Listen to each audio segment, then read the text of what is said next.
Thomas James is vital, not just to the story of Cummeragunja, but to the Indigenous justice movement of the entire nation.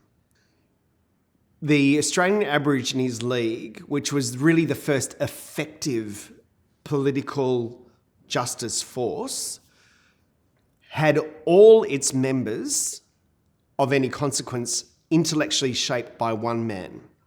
Thomas James is there in Mauritius when a Tasmanian trading ship comes in. He's recently lost his mum, and he's brokenhearted because his dad has remarried very quickly. He's resentful, hops on this trading ship to Tasmania, makes his way to Melbourne, full of ideas about becoming a doctor. He was exceptionally smart. He could speak at least 3 or 4 languages, and he was a very effective and successful herbalist.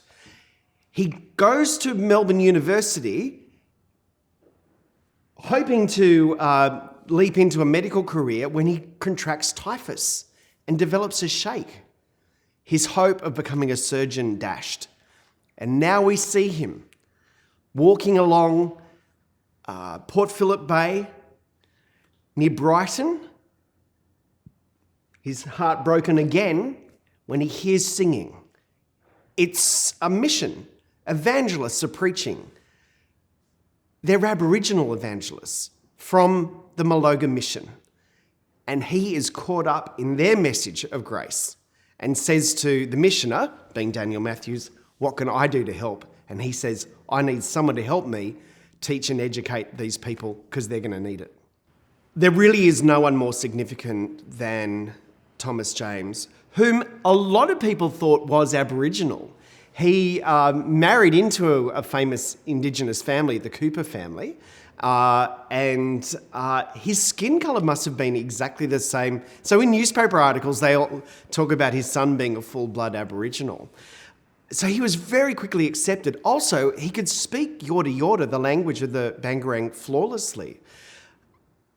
He then becomes the educator to essentially 3 generations of people, not just teaching them English, but from what we can work out, teaching them the Westminster system. That's the only explanation that I can manage to explain how his students, like William Cooper and others, and Margaret Tucker, etc., became so expert at managing government. It didn't happen in any other mission across the country. Why did it happen at Maloga Cummeragunja? It's because of one man, Thomas James. It's frequently known as the Scholar's Hut, Thomas James's schoolhouse, which still stands in Cummera today. And, well, you've got the great one, which is William Cooper himself. So he's born 1860. He would have been there, well, he was there at the very early years of Maloga, and which Thomas James would have been there.